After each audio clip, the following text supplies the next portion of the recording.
Hello, everybody. Welcome back. I trust you all had a great break. How is the sound? Sound okay? Great. Okay, very good. All right. So, let's see now.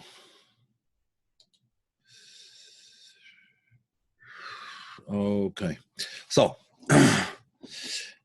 while we're waiting for a couple more people to get in, I just wanted to mention that, as I think I emailed most of you on this issue, I will be starting a course, a pre-recorded course on the basics, or let's say the fundamentals of Kabbalah, not really the basics, the fundamentals of Kabbalah, a 5-course series covering almost everything really, all the main Kabbalists and their ideas, their writings, and how Kabbalah developed over a period of time in 3 main stages. As you will see, I will send out probably a curriculum to everybody, and the course will not be, it will be recorded and posted elsewhere, but I will send you links for sign up and so on and so forth. Okay, so let us begin. This month is the month of Elul. It's called the month of Elul, and the month of Elul is the last month of the Jewish year. The Jewish calendar begins after the Exodus from Egypt. So that month, the month of Nisan, which is the month of the Exodus, the Jewish people were told that they when they saw the new moon, Zer'ei B'Kadesh, when you see that moon, then it is time to sanctify. When you see the new moon, it's time to sanctify the new month. Up until that time, the year had been counted from creation. Now, what does that mean? The creation of the world was essentially at the end of the month of Elul, on the 25th day of Elul, but the creation is only counted from the first day of Tishrei.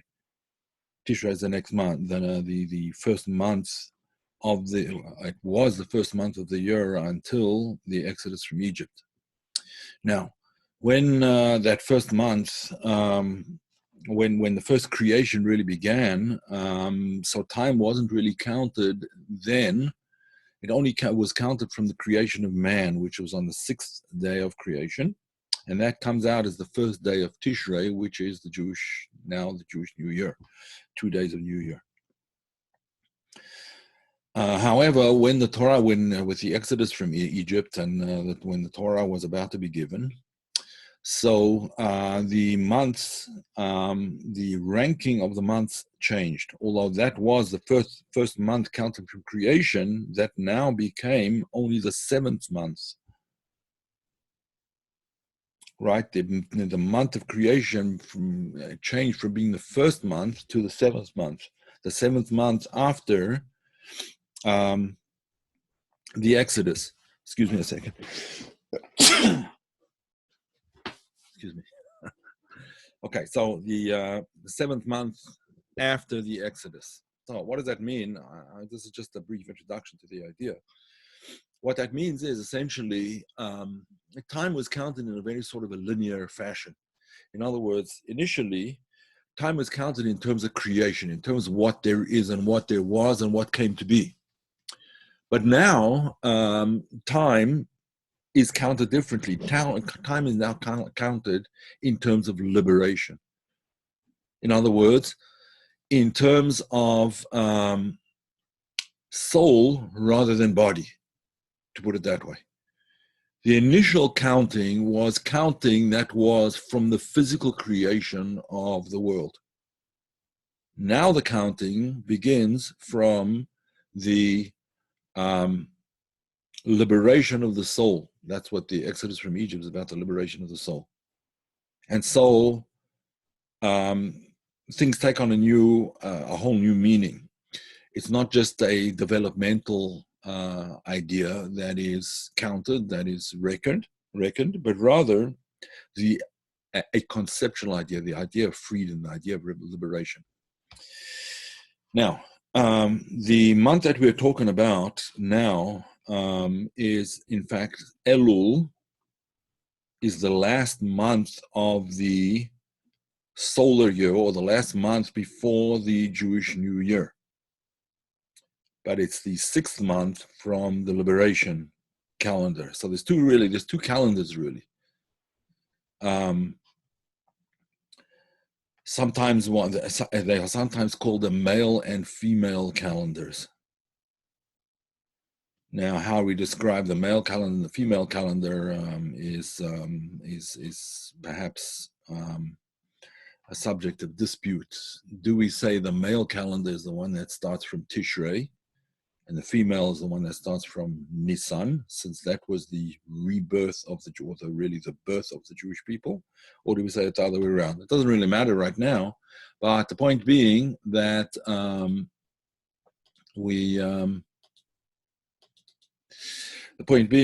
we have this idea that we're now in the last month of the year, at least from one point of view. So our question is, therefore, what does it mean to be in the last month of the year? According to businessmen, which I'm not one of, the last month of the year is the month of calculation. You have to pay your taxes, right? You have to make your calculations, what your profits and what your losses were, and so on and so forth. There's actually a beautiful story about that, which I'll tell in a minute. So the last month of the year, the month of Elul, this month that we're talking about now, that we're just about to begin, the month of Elul actually begins on Sunday, this coming Sunday. The last day of this current month, which is the month of Av, or Menachem Av. All your debts are erased, exactly, yes. The last day of the current month which we're in, which is called Menachem Av, which literally means the comfort of the Father, our Father in heaven. His comfort. The comfort is that after he destroyed the temple, then he promised to rebuild. So, the last month of the last day of this month ends on Saturday, on Sabbath, on Shabbos, and then the first day of the month of Elul is on Sunday. So we need to discuss this whole concept of Elul and what it is all about and what it represents. Elul is the end of the solar calendar. It's the 7th month in the lunar calendar. Ernest just asked, that's a very good question. The lunar calendar begins from Nisan and the solar calendar begins from Tishrei. Now, I'm not 100% sure about this, but in terms of the great religions, certainly, Judaism is the only one that has both calendars. Christianity goes according to the solar calendar exclusively. Islam goes according to the lunar calendar exclusively. And Judaism combines the two calendars, which is why in some years, in fact, in this coming year, you have a leap year. A leap year is not just an extra day to synchronize the two calendars, but an extra month. A whole extra month, the month of Adar. You have two Adars, the two months of Adar in the upcoming year, which is always a very good thing because Adar is a very, very joyous month, and when you have two of them, it's doubly joyous. So the synchronization of the two calendars of the lunar calendar, which is only the lunar calendar, really is 11 months and 1 day or thereabouts.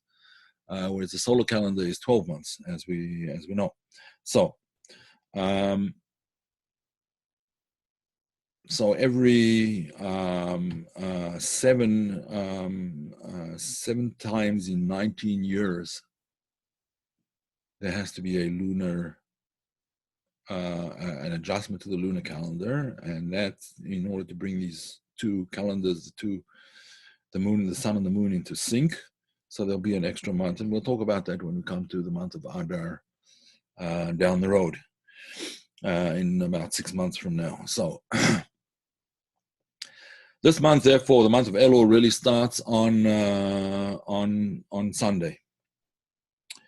Now, there's a beautiful story which is told about what the month is all about. What a businessman does in the last month of the year, he makes a calculation of all his profits, all his losses, and so on and so forth, and he has to pay his taxes and takes his profits and so on. So there's a beautiful story told about once the Baal Shem Tov. It was revealed to him from heaven that there was a certain person who was going to be his neighbor in the afterlife in Gan Eden, in Garden of Eden. In other words, after they both passed away from this world, and soul is then rises to the Garden of Eden, rises up to the Garden of Eden, in which, as I've explained before in some of these classes, there's not just one Garden of Eden, there's a Garden of Eden in each of the worlds. Since there are 5 worlds, 4 primarily which we speak about, the 5 worlds are the world of Adam Kadmon, the highest world, then the world of Atzilut, then the world of Bria, which is the world of creation, then the world of Yetzirah, the world of formation, then the world of Asiyah, the world of action. So each of those worlds has its own Gan Eden, its own Garden of Eden. And obviously the Garden of Eden that the Baal Shem Tov was going to be in one of the higher worlds, in the world of Atzilut, or even the world of Adam Kadmon. In any event, it was revealed to him that this person was going to be with him in the Garden of Eden, and it was revealed to him who this person was, and in fact, even where he lived. So he decided that he was going to go and see who this person was, what he was all about, what he could learn from him, what he could understand from him, what he could glean. Because from everything that happens in the world and in the universe and in our own little universe which surrounds us, everything is there that happens or that is there can teach us something. And so the Baal Shem Tov wanted to learn what he could from this man. So he traveled to the place that this man was, and he observed him for a period of time. The man was an innkeeper. And the Baal Shem Tov observed him carefully for a period of time. Strangely enough, he didn't really notice anything. He was very, sincere person, and a very honest, extremely honest person, and so on. But he didn't see qualities which the Baal Shem Tov would have expected to see in someone who would be buried near him, or rather would be living in the Garden of Eden in his circle, so to speak. So he was kind of puzzled, and he decided that until he saw what it was, he was going to remain there, and he did. And he was there on the eve of the Jewish New Year, right at the end of the month of Elul, right before the month of Tishrei began. He was there in the inn. And he pretended to be asleep, but he was watching and listening very carefully. So he saw the innkeeper, after all the other customers had left, he locked the doors, and then he took out his ledgers. And he had one ledger, which was all of the profits that he'd made and all the sales that he'd made, all the profits. And the other ledger was all the losses that he'd incurred during that year.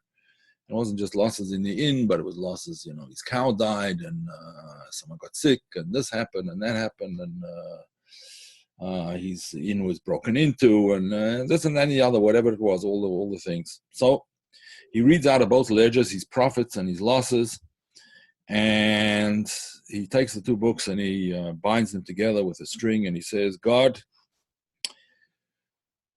you've given me some very positive events that happened in my life, very good things. You took care of my physical needs this year, and I hope you'll do so in the future. But I also had some losses and unfortunate things that happened. But God, I don't bear any grudges against you. I hope you don't bear any against me. I'm considering all the bad things that happen as a wash, all the bad things and all the good things as a wash. And as far as I'm concerned, I forgive you for anything which is negative, and take it away. And he took the book. He took the books bound together and he threw it up, and they disappeared. They were taken up, so to speak, by the hands of heaven. Then the Baal Shem Tov understood what kind of a person he was dealing with. The man might have been a simple man, but he was so sincere and so honest that even one of God's angels reached down to take his book of calculations. And that's what this month is all about. But it's not just about the calculations. This month is actually about the rectifications that we need to do. That's what Elul is all about. Elul is about rectification. It's about fixing up things that need to be fixed. And that reminds me of a story of Rabbi Levi Yitzchak of Berdichev, one of the famous Hasidic rabbis, who was a disciple of the Baal Shem Tov. The main disciple of the Baal Shem Tov was the Maggid Mezritch, and he was a disciple of the Maggid of Mezritch, Levi Yitzchak of Berdichev. Very, very, he's got the nickname in Yiddish. His nickname was the Varme Yid, the warm Jew, the warm person, because he was so full of love and kindness and so on and so forth that he was called the warm Yid. In any event, the story is told about Levi Yitzchak Berdichev that during the month of Elul, in fact, the first day of the month of Elul, a passing tradesman knocked on his door. In those days, it used to be that tradesmen would go kind of door to door, and this tradesman happened to be a cobbler, right? The person who made shoes or fixed shoes.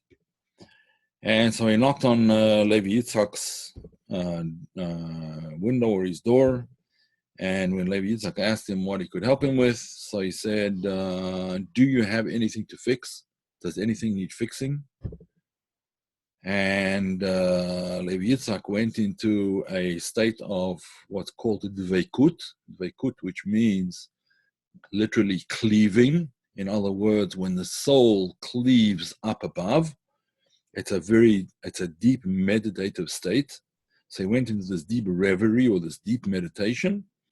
And he said, woe is me. How many things do I have to rectify? When am I going to start? When am I going to start? Now, we're talking about Levi Yitzchak Berdichev, who was a tzaddik, a very big tzaddik, a very righteous and holy person. But that's the idea. The idea is we've got things to rectify.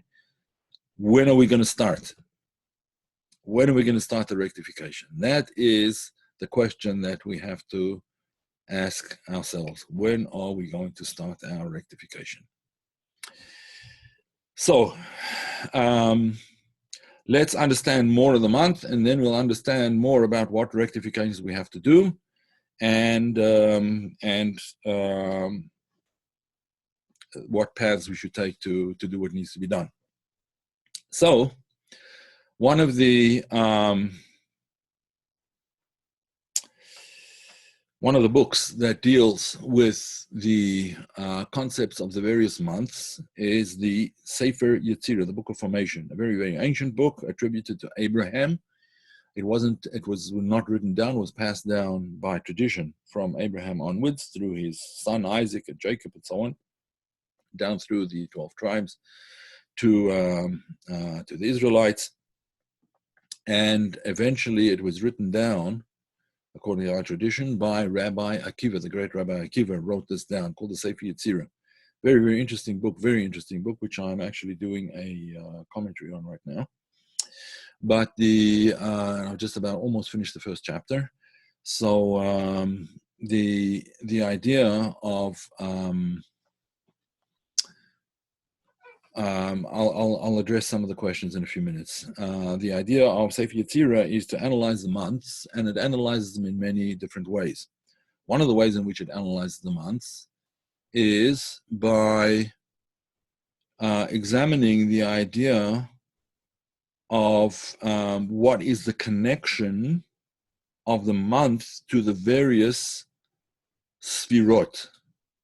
But in fact, it's not just to the sfirot. Let's see here. Let me see. Let me share a screen and I will show you what I'm talking about. Okay, here we go. So, the sfirot are divided, as I mentioned before, the sfirot are divided into various groups. The highest of the sfirot is called Keter, and that is the sort of transcendent of the sfirot.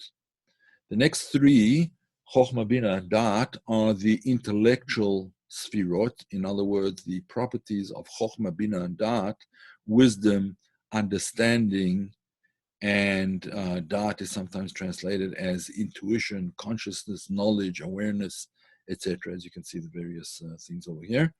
So those are not counted in the months. What we count in the months are the 6 sfirot, the 6 sfirot from Chesed, Gvura, Tiferet, Netzach, Hod, Yesod, and Malchut. Those are the ones, those 6 sfirot, I'm sorry, not Malchut.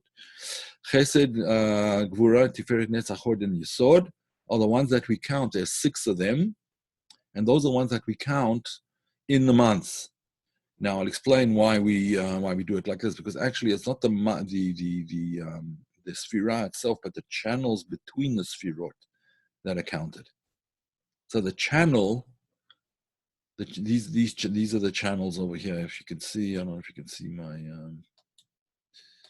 doesn't really show very well, but if you can see the channels over here, for instance, from Chesed to Netzach, and from Chesed to Yesod, and from Tiferet to Yesod, from Tiferet to Gvura, Tiferet to Chesed, etc., etc. These are the channels in between the Sfirot. So, if each of the months is related to a channel, so there's really between the Sfirot, all of these channels between the Sfirot, each depicts a different month. And the channel between Tiferet and Netzach, Tiferet and Netzach is the channel of the month of Elul, according to the Sefer Yetzirah. The channel between Tiferet and Netzach. Now, what's Tiferet? The Sphira of Tiferet is usually translated as, in English, in the English versions, it's translated as a beauty. But it's much more than that. It's much more than just the concept of beauty, although the word Tiferet in Hebrew also means beauty, but it's the concept essentially of compassion. It's a concept of compassion. It resides between chesed, love, kindness, and gvura, might, or and what sometimes in a negative sense could be called harshness. So this mitigates between the two of them. It's a mixture of both of them, tending more towards the side of chesed, tending more towards kindness and love. So Tiferet therefore is compassion, as you can see here, compassion. Now, the whole concept of Tiferet is symbolized actually by changing colors. It's like an opal. When you look into an opal, the precious stone called an opal, you see how it changes colors all the time. That depicts the idea of Tiferet. So it's the idea of compassion, but the need of the month of the Sphira of Tiferet is variety or change. The Sphira of Netzach is perseverance, continuity, confidence, trust. So the channel connecting them is the channel connecting compassion and perseverance, or compassion and confidence. Compassion and confidence. That's the way it works out in the soul. That channel that connects them is what Elul is all about. It's the month in which God's compassion is aroused, and we do various things to arouse God's compassion for his people and for the entire world, in fact. And we have confidence and trust that this will, in fact, be the case. So there's confidence and there's trust, and that's what the channel between these two sfirot is all about. I'm going to come back to that soon. The tribe of the month is the tribe of Gad.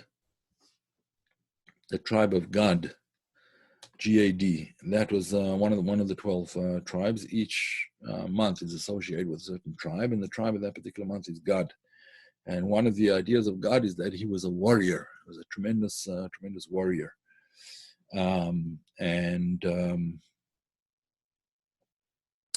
The idea of warrior, W-A-R-R, not W-O-R, warrior, someone who fights the good fight. In other words, fights for the right thing. Someone who fights for good in the world.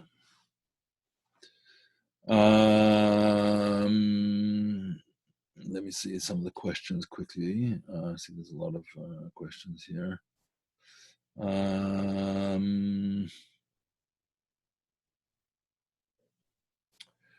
Elul is the end of the lunar calendar. It's the end of the solar calendar. I answered that.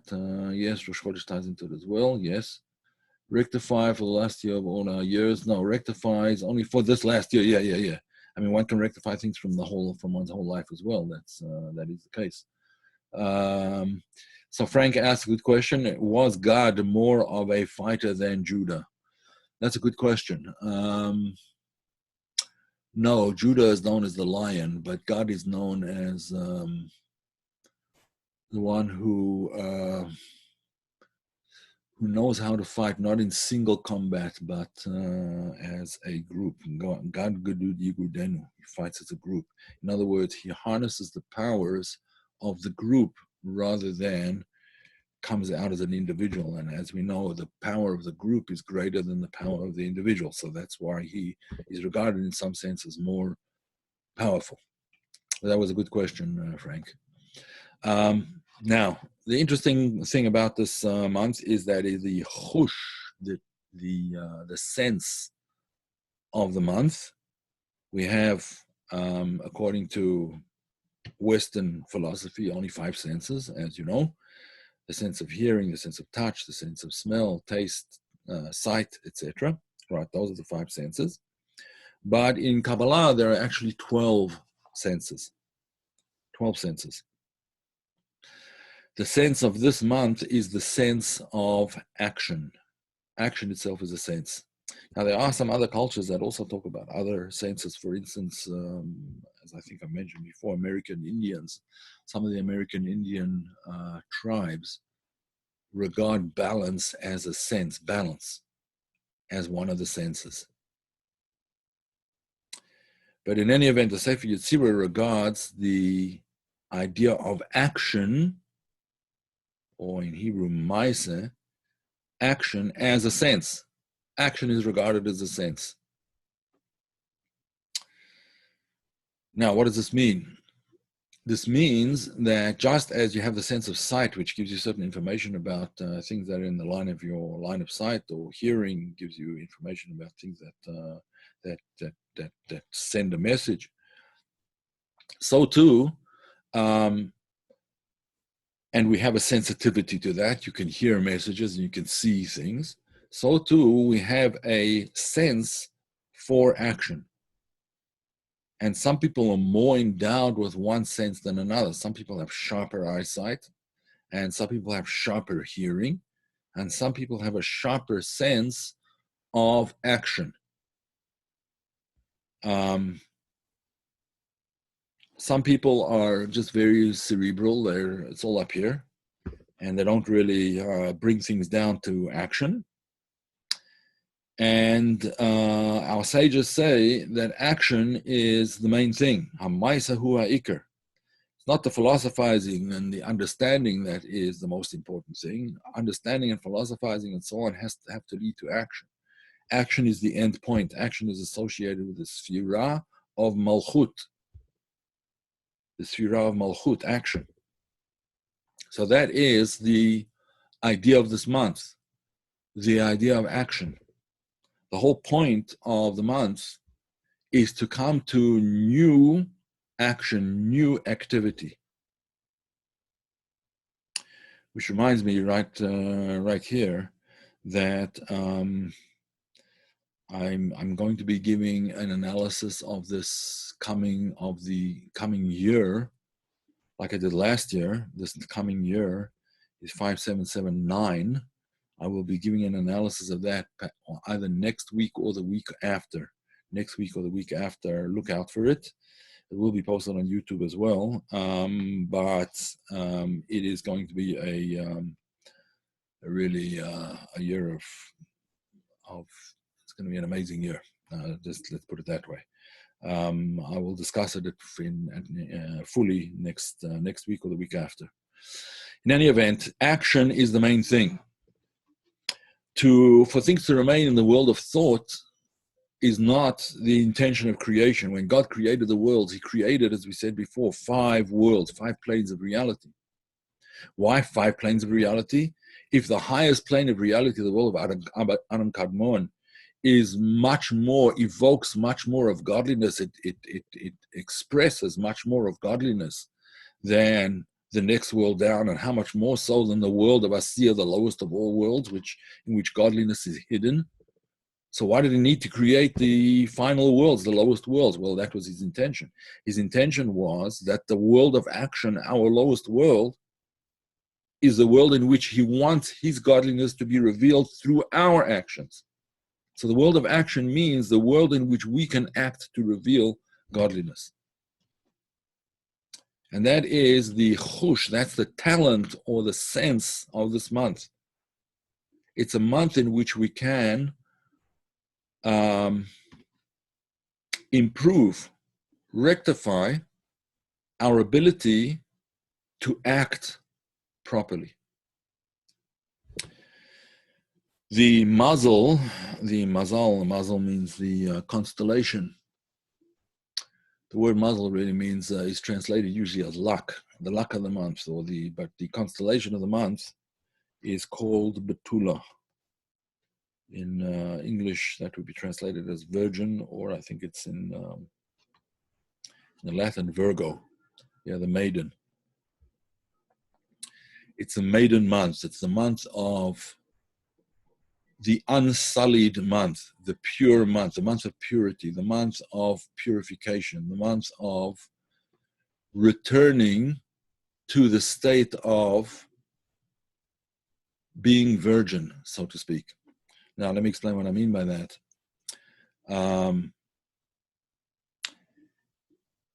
The sages explain a very interesting phenomenon that is brought in Jewish law, that a girl of the age of 3,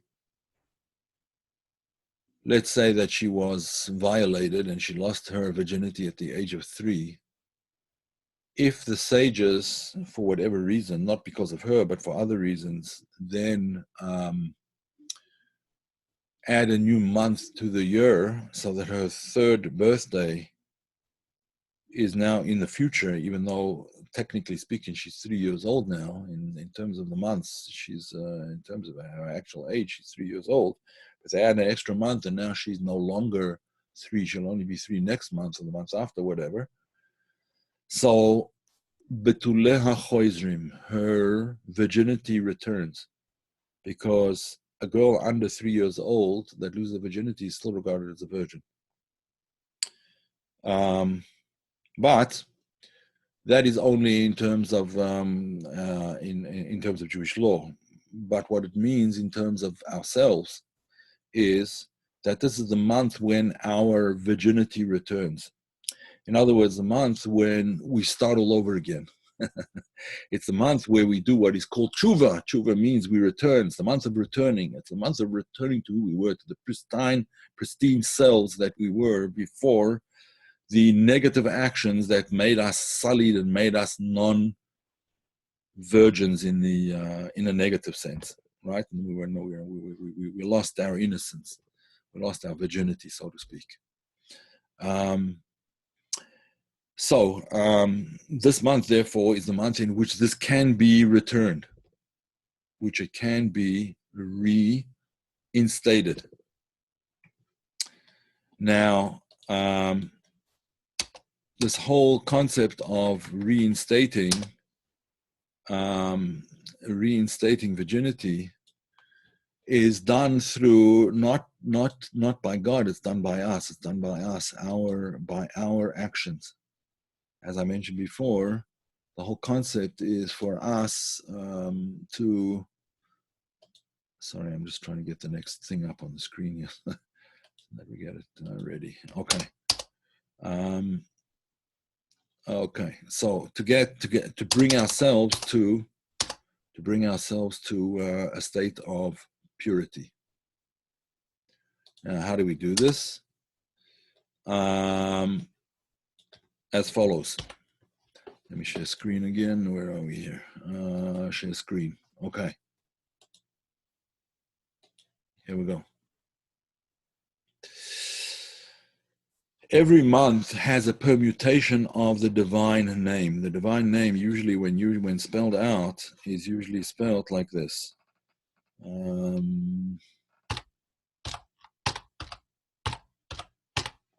Right, that's the way it's usually spelled.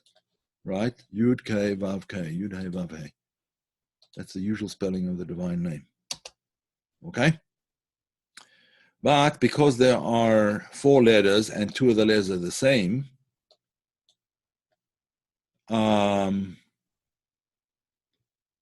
therefore the permutations, I believe it works like this: 4 times 3 times 2 times 1 over 2, because 2 of the letters are the same. So it's 24 divided by 2. There are 12 permutations of the name of God.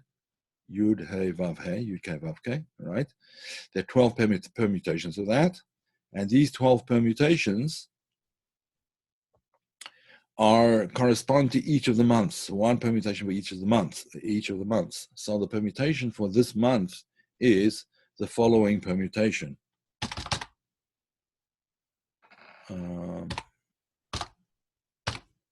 That's the permutation. Hey, hey, Vav Yud. Hey, hey, Vav Yud. That's the permutation for this particular month. Now, what does this mean? And it comes from the verse, from the last letter of 4 consecutive words in a verse. The verse is in Deuteronomy 6:21. Deuteronomy 6:21. So the verse reads as follows: Utzdaka, charity, Tihye lanu, will be for us.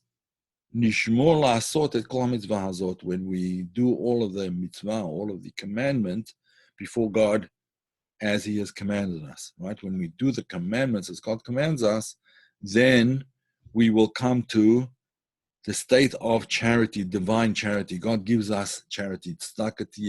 We will have charity from God, so to speak. In other words, He gives us charity, gives us a great year and livelihood and good health and so on, good relationships and so on and so forth. But it comes from the last letters of these 4 words. Staka tiye lanu. Charity will be for us. Now, what does that mean? First of all, the concept of charity is called by the sages. Charity is called hama'aseh, action. The action, the depiction of action in the Torah is the word tzedakah. Chazal say, ma'asin al tzedakah. We force people to give charity to a certain minimum amount every year. The sages made it a rule, like that's part of your obligation to the nation, was that you have to give charity. You can choose to whom you give it, but you have to give charity. Ma'asin al tzedakah. It has to be done. Okay, so tzedakah and ma'aseh and action, charity and action are therefore regarded as the same thing. Now that's the last hey, which in our permutation is the first letter in this particular case, the first letter of the divine name in this particular permutation. So everything begins with action, which is why the sense of this month is the sense of action. Action then leads to understanding. Understanding is the next hey. Hey in Yud K Vav K in the divine name. This generally the Yud is Chochmah, then Bina, then the 6 midot, the 6 emotional qualities of Zeir Anpin, which are Chesed, Gvura, Tiferet, Netzach, Hod, and Yesod. And then Hey is Malchut, the final letter. Malchut is Maaseh, action. So there is, therefore, intellect is the first two, emotion and action. This month starts with action. Therefore, Maaseh is the chush of this month. But then that brings us to Bina, to understanding. Yeah, the next Hey is that Hey over here becomes this Hey, which is understanding. In fact, interestingly enough, the month of Elul, if I would just spell it for you in Hebrew, month of Elul equals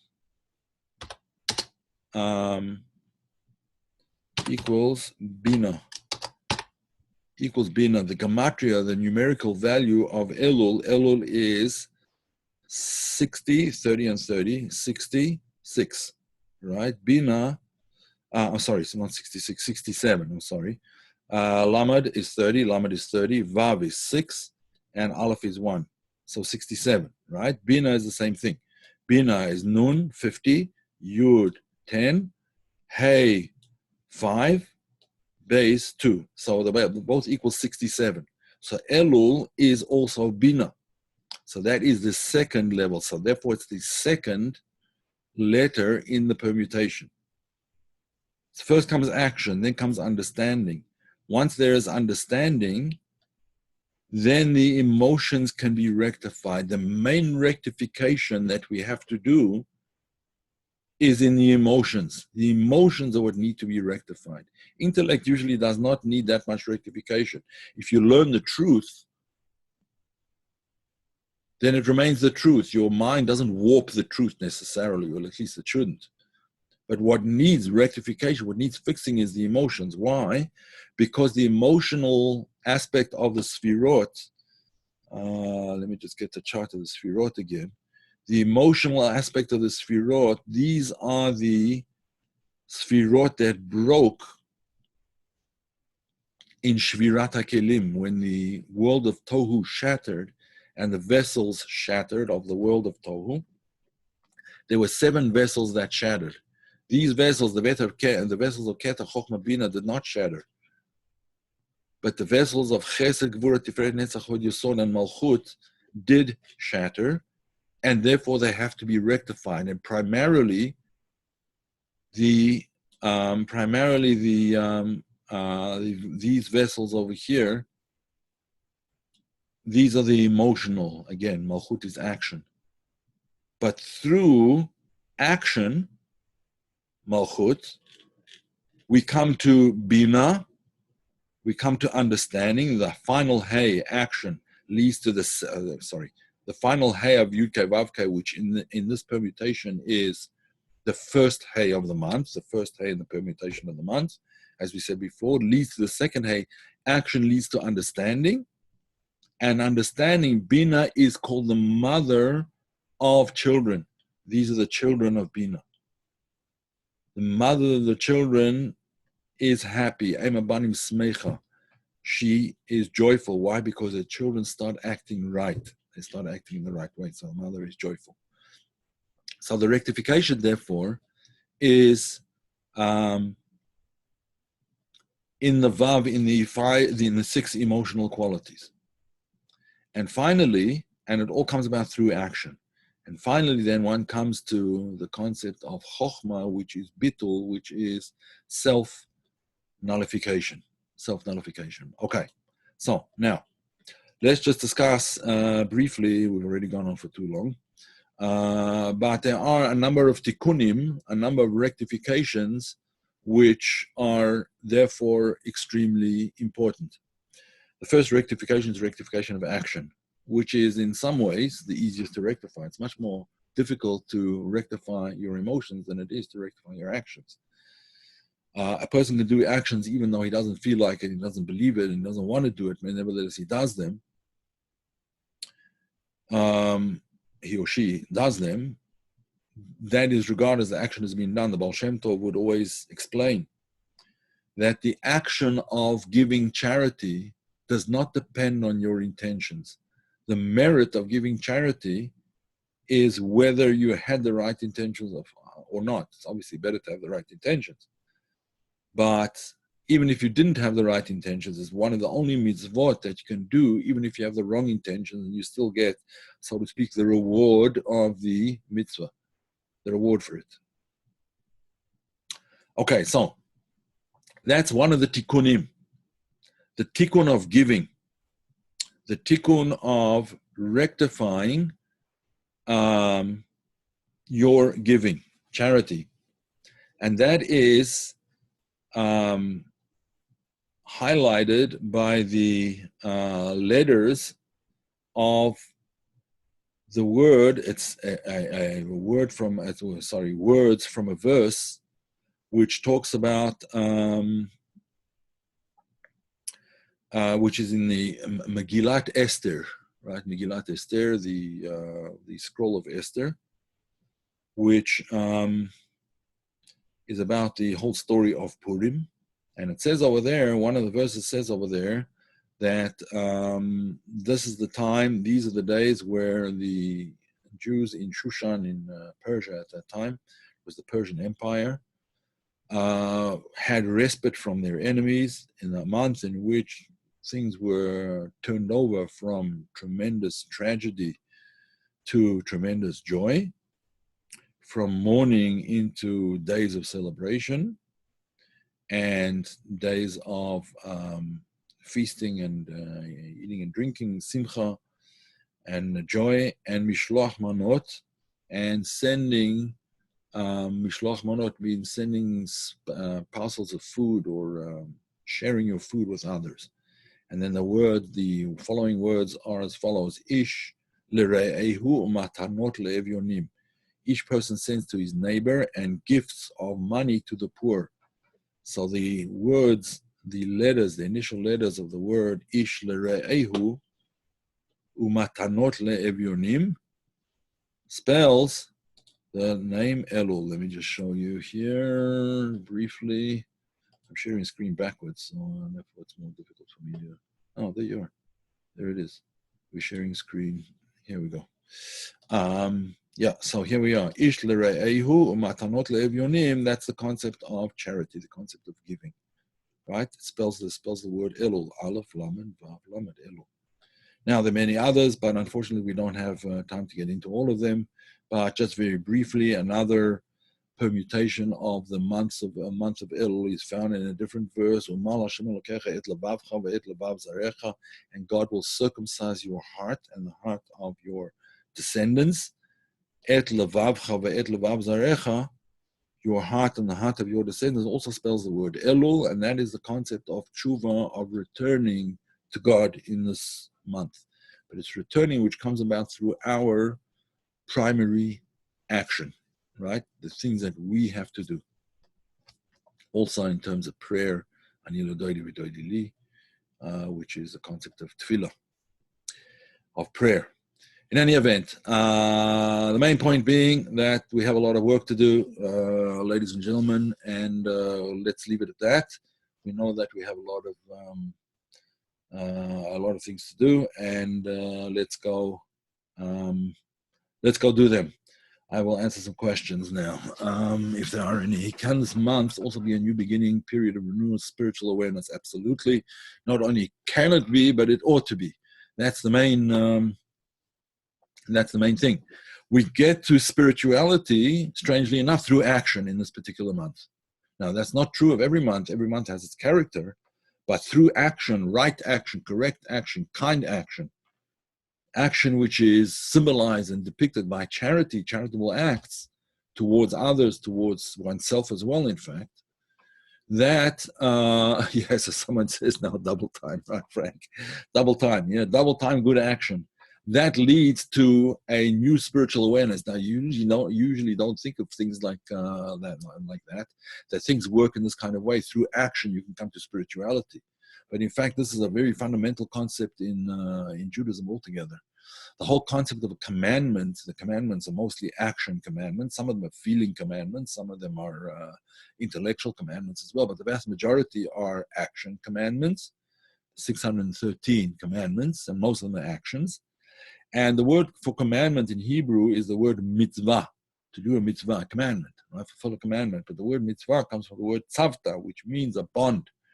An action is a bond to God, but it binds even the physical world to God, which is the whole purpose of creation, that the physical world should become a place for divine revelation. And that is why action is so important. All right, any other questions? Folks, any other questions? Oh, you're very welcome, Ernest. I hope all of you had a good summer. I certainly did. And I'm hoping to have a good winter too. But more about that, more about the upcoming year. I'm really just this coming year, the way it pans out in terms of the meaning of the year in Kabbalah is, it looks to me like it's going to be an extraordinary year. So stay tuned, folks. Yes, the final act of creation, yes. Look at what analysis, good. All right, we'll get into it.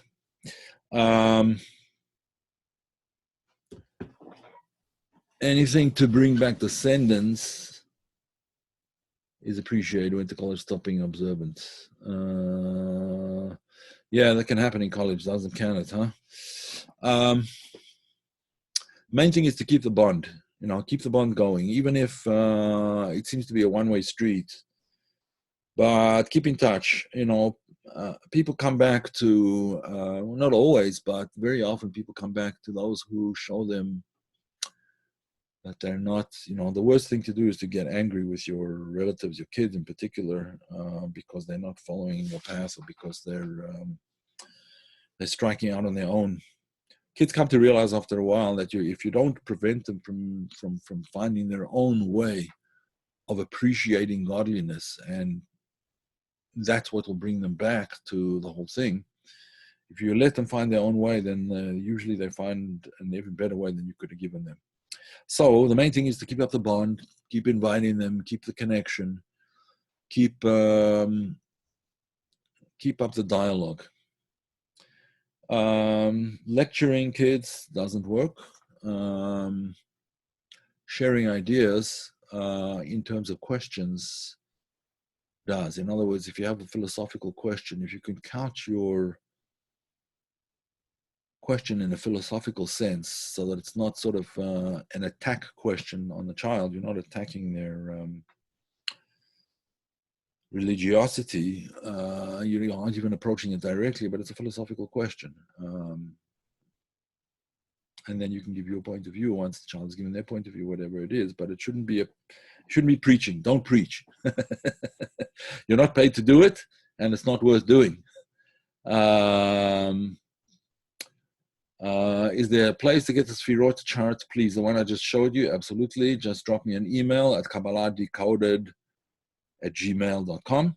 Kabbalah decoded, Kabbalah with an H, decoded @gmail.com, and I will send you a PDF. Okay. All right. You're welcome, Ronald. How do we reconcile astrology with prohibition on prediction? Now, yeah, that's a good question. You see, astrology, the way it's usually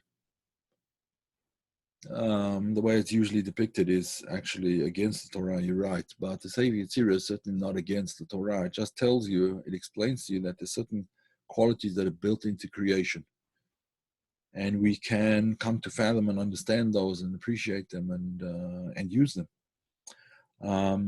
We're not trying to tell the future with astrology.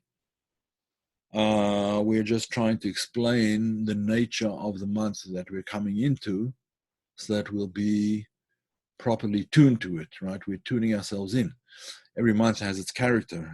Just like, for example, if you pick up a banjo, for example, right? A banjo has a very different quality from a violin, The banjo is like happy and dancing and so on and so forth, and a violin is more moody and somber and thoughtful. And so just as every instrument has its character, so every month has its character. We're trying to understand the character of the month as it is within creation, the way God created that month. Because times, they are changing. Yeah, every month is a different idea, a different concept. Of course, every day within every month is a different idea as well. But in a general sense, we understand a little bit more about what the idea of the month of Elul is all about. And that's not predicting, it's just understanding that this is what it's all about. Within the melody, so to speak, of the month of Elul, we have to learn to move in tune with the melody, so to speak. I hope that that answers your question. But we're not making predictions like that now. When I make a prediction for the year, again, it's not making predictions per se in the astrological sense. It's just that where does this month fit in terms of verses in the Torah? What does the verse tell us about what this year is coming to be? What's the permutation of the verse in terms of the letters of the year? And what does that have to teach us? And what does it reveal about what the nature of this year is bound to be? Okay. What about siblings who refuse to connect with you?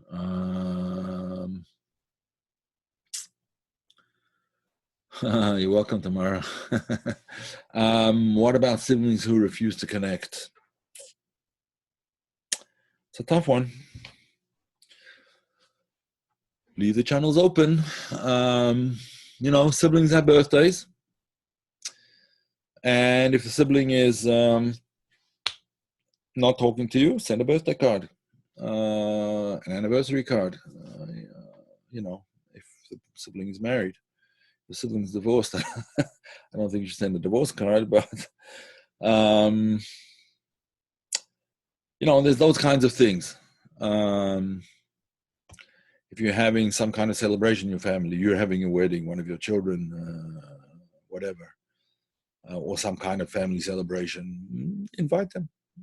They can refuse if they want. Family feuds are terrible things.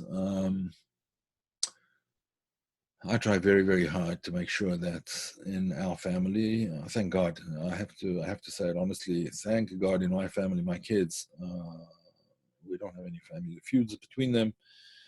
We hang together, at least, twice a year. We try to be all together, all of us together, spend time together, and enjoy each other's company. No judgments, no criticisms. Those are the rules.